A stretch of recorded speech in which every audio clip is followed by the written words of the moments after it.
Hello, friends, and welcome back to Stories About Entitled People.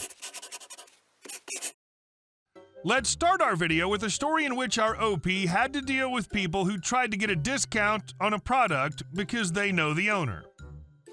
I think you see where this is going. So before we begin, don't forget to subscribe to our channel if you're new here, and turn on notifications so you don't miss a new video every single day. Here we go. I know the owner. Background. I own and operate my own retail store. It's actually a seasonal fireworks tent, but not like any fireworks tent you've seen before.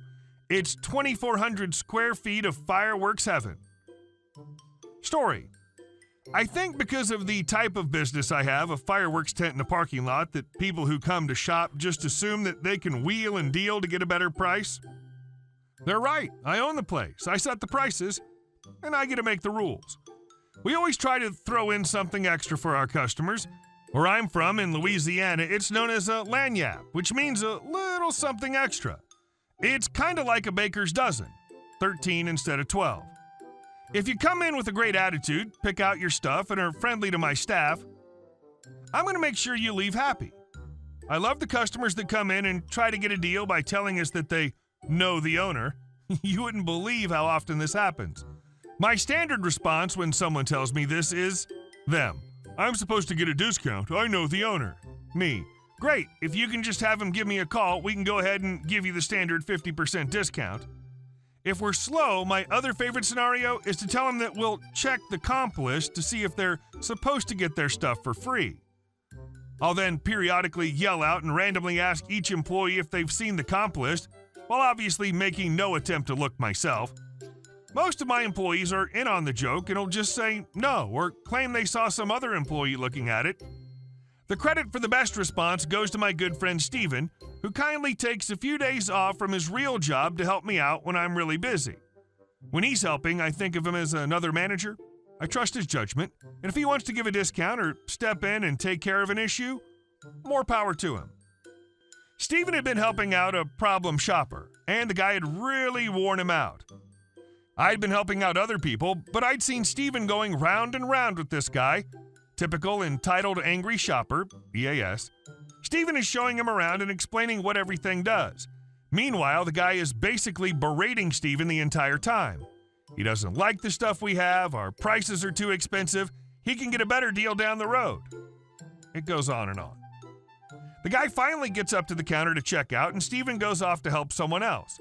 After a few minutes, the cashier calls Steven back to the counter. Steven had already given the guy a couple of free things to try and make him happy, but the EAS is now demanding a discount on his entire purchase. I'm standing about 15 feet away helping another customer when I stop and look over just in time to catch this exchange. EAS, I'm supposed to get a discount. I know the owner. Steven, you do? You must be the guy he called me about. EAS, yes. Steven, he said that you were an a-hole and that I should charge you double for whatever you wanted. Steven turned around and walked away. EAS angrily paid and stormed out of the tent, and I turned and went right back to helping my customer, who was now laughing her butt off. Bonus responses from my single days. A selection of some of my responses when it was a beautiful woman claiming they knew the owner to get a discount. Me, hello, I'm the owner. Have you ever considered marrying for money? Me, I hear the owner's a fantastic guy. Are you going out with him? Would you like to be? Me, hello, I'm the owner. Would you like to discuss your discount over coffee? Me, the owner told me we were only allowed to give discounts if the woman was topless. Me, I'm sorry, I'm the owner, but I don't remember you. Did we sleep together? And our second story. Want to scam my store by abusing the scan law? Two can play that game. Michigan has a law in its books that protects customers from being charged more than an item is priced due to a scanning error. If a customer is overcharged, they're entitled to 10 times the difference or $5, whichever is less on top of the difference. So if a customer's charged $5 for an item priced $4, they get $1 back plus another $5. The fee is to basically compensate the customer for the time and expense at having to come back to the store to get a refund and such. Our pricing/sale system sometimes can get goofed up by certain things. The most common thing is a sale on an item is being extended into the next month. That setup will wipe out the current month's sale price and cause an overcharge. Luckily, it's only on a few brands, so we can quickly discover it and correct it. And I'd say 95% of our customers realize things like this happen and will come back, only ask for the adjustment, and we have a good laugh. But we have one customer, Charles, who likes to game the system. He will deliberately seek out these errors and then try to claim the scan law to get money. He earned a permanent place on my crap list because he took advantage of me, another manager, and one of my favorite employees to get a $15 item for $5. Every time I've seen him in the store, he's always tried this crap. I usually try to avoid him because he may anger me with his comments to the point I'll mention his aforementioned scam. Unfortunately, a few weeks ago, I could not avoid having to ring this guy up. A month prior, I had to look up the scan law because of a different customer's irate wife calling me and yelling that we didn't just hand her husband $5. You have to claim the law. He did not. But I later discovered he was not eligible for it anyways. I also took note that anything the cashier manually types in is also not eligible. I tucked that little piece of information away. So when this guy came through my checkout, I made up some excuse about the scanner being twitchy, and I proceeded to hand type in every single UPC that this guy had. And he had at least 20 to 30 items. I made sure that I moved every item well over the scanner so that it didn't register any item. So this guy's order was 100% manual. I then asked him, does everything look correct? As one of the other managers advised everyone to do if they deal with them. He said yes, and then he paid.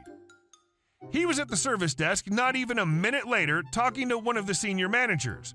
I got closer so I could eavesdrop, hoping he was pointing out to her that I had overcharged him for several items and now he wanted $5 for every single one.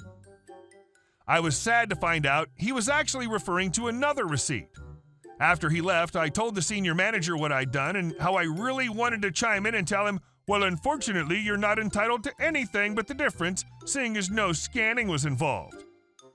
The senior manager just about pulled a muscle, she was laughing so hard. But my tip was given to all cashiers.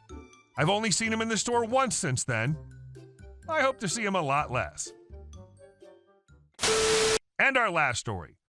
My mom stole my car and blamed it on me. Backstory. When I was 16, I bought my first car. I had to take a loan out, and seeing as I was 16, my mother agreed to have the car in her name while I made the payments. Side note, she was pretty happy to put this car in her name considering she didn't have a car. Fast forward to now. I'm 19, I live on my own, and I still have this car. I've run into some severe health issues, so bad I was rushed to the hospital twice in 2 days and ended up being out of work for 3 weeks. Naturally, I dealt with some financial hardships after this situation, and I ended up filing for rental assistance. I still made my car payment. The week of the 4th of July, I'm getting ready to go to a local flea market to support my friend that sells her clothes there. I walk out the back of my building to the parking lot. No car. I called the towing company to see if they had it. Nope. I ended up calling the police to report my car stolen. I go back in my apartment and sulk because I was really excited to see my friend at this flea market. I'm just mulling over the situation when my mother pops into my mind. My stomach drops. I decide to go ahead and call her to see what's up. Lo and behold, she has my car. Pause. She's threatened to take my car in the past, and she legally can because it's in her name. I've asked the bank before. I can't switch the title over until the car's paid off. This phone call I have with her almost left me in tears. She proceeds to yell at me for not paying my car payment. I did, over the phone. She claims she paid for 2 months of car payments that I hadn't made, June and July. Here's the kicker. I went to my bank yesterday and paid my July bill, so that was a lie. Anyways, she proceeds to tell me that she cleaned my car after only having it for a few hours. Here's the thing about that. I'd just gotten back from a short trip to Illinois. I picked up a friend from college who had nowhere safe to go. Some of her and my stuff were still in the car from the trip. So now me and my friend are terrified that she threw away something expensive that she had no right to touch. It gets worse. In the few hours she had my car, she took me off the car insurance and made herself the primary and sole driver. Even though in that phone call she was willing to give me my car back, she obviously had other plans, seeing as she removed me from the car insurance I pay for. I reminded her how I was dealing with some extreme health issues and was out of work for some time, and not having a car is very dangerous for me. I can barely get up the stairs without feeling sick. Walking to the grocery store and back, ER visit. She had the audacity to tell me that she believes I'm dealing with all these health issues because of the lifestyle I live, referring to not being Christian. She also tried to blame me for her actions of stealing my car because I wouldn't respond to her texts. I had her blocked. Why, you ask? Because in the middle of any random Tuesday, she'd text me articles and Bible verses about how the rapture is close and I'll be going to hell for my lifestyle. F that. I just want to not have joint pain and enjoy my life with my BF, my friends, and cat. So yes, I had her blocked. I don't need that kind of negativity. Long story short, too late. I did get my car back after a long afternoon of explaining to her in person why I had no desire to have a relationship with her and how that desire had nothing to do with her Christianity and everything to do with the fact that she, once again, put me in a difficult situation, then blamed my lifestyle for her bad behavior. Your mom sounds like she has a narcissistic personality disorder or something, in my opinion. Hey guys, thank you all for watching the video. I'll see you in the next one.